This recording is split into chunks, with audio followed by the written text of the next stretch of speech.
Not too long ago, I showcased a Path of Exile build that was capable of literally one-shotting every single Uber boss in the game. It was done on standard because I had to use some legacy items. Some people praised the build while others did not find it impressive because it wasn't possible to be put together in League. Well, I took it upon myself to improve the build so that it would one-shot Uber bosses without using a single legacy item. I managed to do it at the cost of defense. Now you can do this in League, and the build cost way less than before. If anything, this is a definite sign that it's only a matter of time before GGG nuke this build, so give it a try while you still can. We are a Marauder ascended into a Berserker. First we take Aspect of Carnage. This node is 40% more damage and 10% increased damage taken. The whole idea here is to one-shot your enemies before they get to one-shot you. Hence it's a bossing only build, so keep that in mind. Anyway, next we have Warbringer. This node does 3 important things.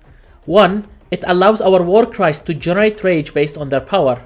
2. It makes it so that our war cries consumes rage instead if we have more than 25 rage at any given time. And third, attacks that lands after having one of our war cries consumed rage deals 50% more damage. I guess you see the synergy here.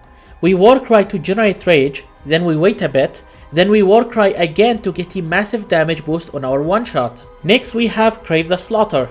This node doesn't do anything useful for our build with the exception of increasing our maximum rage by 10. We mainly take it to unlock the node behind it. And that node is Rite of Ruin. This one triples the inherent bonuses of having rage. With it, we gain 3% attack damage, 1.5% attack speed, and around 1% increased movement speed per point of rage we have. If you do your combo correctly, then you will have around 40 rage left at the moment when you slam the enemy. But with that we are done with our Ascendancy. Now onto our passive tree. Our tree focuses on physical damage, melee damage, crit chance and crit multi, attack damage, accuracy, life regen, and some reservation stuff. Next we got one large cluster jewel setup. This one adds the following notables: Precise Retaliation, Martial Prowess, and Calamitous. Next we branch off into 2 medium cluster jewels. These add some powerful crit notables like Basics of Pain, Skullbreaker, and Precise Retaliation. Next we got a second large cluster jewel.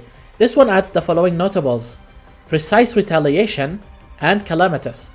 Finally we got one small mana reservation efficiency cluster jewel that have 3 nodes and at least 25% increased effect of added passives.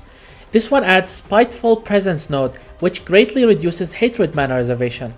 Now for mastery choices, we got 10% more maximum physical damage, plus 25% to critical strike multiplier against unique enemies, nearby enemies are intimidated while you have rage, auras have 10% increased effect on you, 40% increased accuracy rating against unique enemies, and scales cost 30% life in a state of mana. And that was it for our tree. Now let's talk about items. First we are using a perfectly rolled pair of Facebreaker's gloves. These multiplies our melee physical damage by 8 but only while we have no weapon equipped. This presents us with 2 underlying issues. 1. We have to supply our own base physical damage. And 2. We have to supply our own base crit chance. We solved the first issue with a variety of ways, but the second one is only solved with Rigwald's Curse Unique Amulet. This talisman gives us 7% base crit chance with unarmed attacks, enabling the whole build.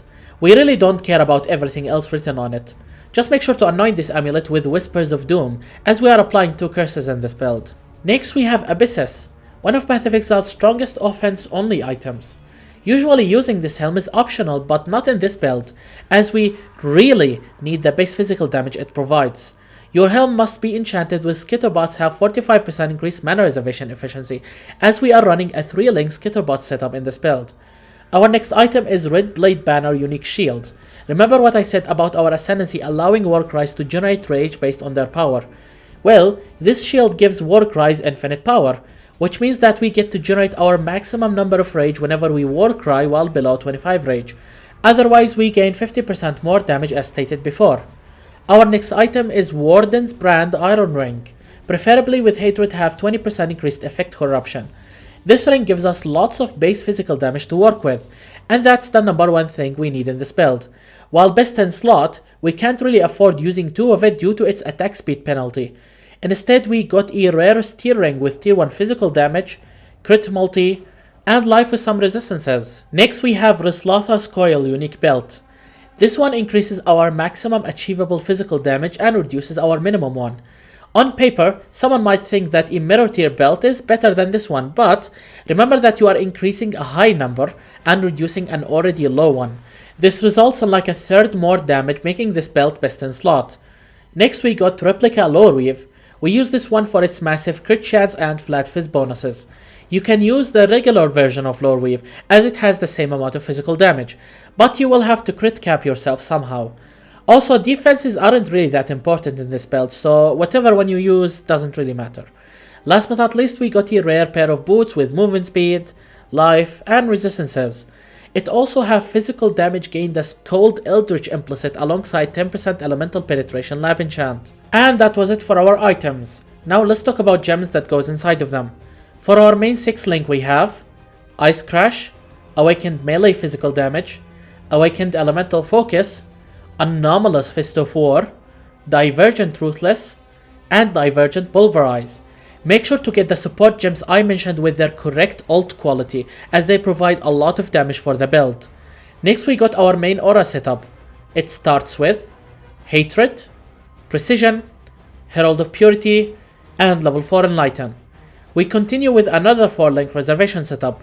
This one contains Divergent Skitterbots, Awakened Unbound Elements, Bone Chill, and Blood and Sand. Next we have a 4-link setup that we manually apply to greatly increase our damage. This one contains Anomalous Frostbite, Anomalous Poacher's Mark, level 4 Enhance, and Life Tap support.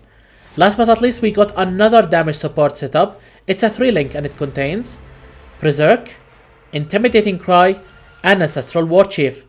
And that was it for our gems. Now let's talk about jewels. For our Watcher's Eye, we got damage penetrates 15% cold resistance while affected by hatred, and increased attack damage while affected by precision. Next we have 1 Forbidden Flame and 1 Forbidden Flesh jewels.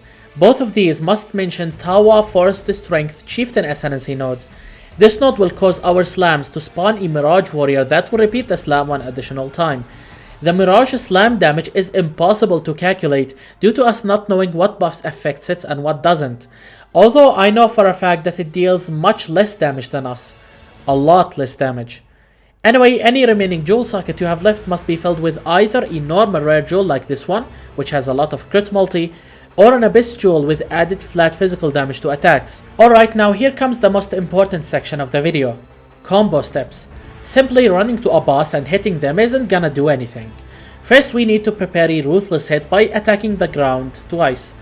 Next, as soon as the boss becomes targetable, cast Intimidating Cry and start dodging. Do not hit, just dodge. Remember that boss starts the fight with a massive 70% damage reduction buff that decays over the next 5 seconds. While dodging, cast both Frostbite and Poacher's Mark curses. The massive chill effect from your Skitterbots should slow the boss down so that everything becomes easier for you. Finally, once your Warcry is out of cooldown, cast it alongside Berserk and place your totem. At this point you are free to one-shot the boss. Don't be afraid about stuff like timing, as your Warcry cooldown is long enough for you to ensure that you have passed the damage reduction stage. It took me around 30 attempts to master this combo, so don't worry if you mess up things at the start. Now last but not least, for Bandits quest, we are going to help Alira as usual. As for Pantheons, they do not matter as you will end up dead anyway after getting hit regardless of which one you choose. But with that being said, we are done with our one-shot fisting build. If you guys have enjoyed this video, then you know what to do. Like, comment, and maybe consider subscribing so you don't miss out on any future build guide like this one. My name is Phoenix and I will see you all in the next video.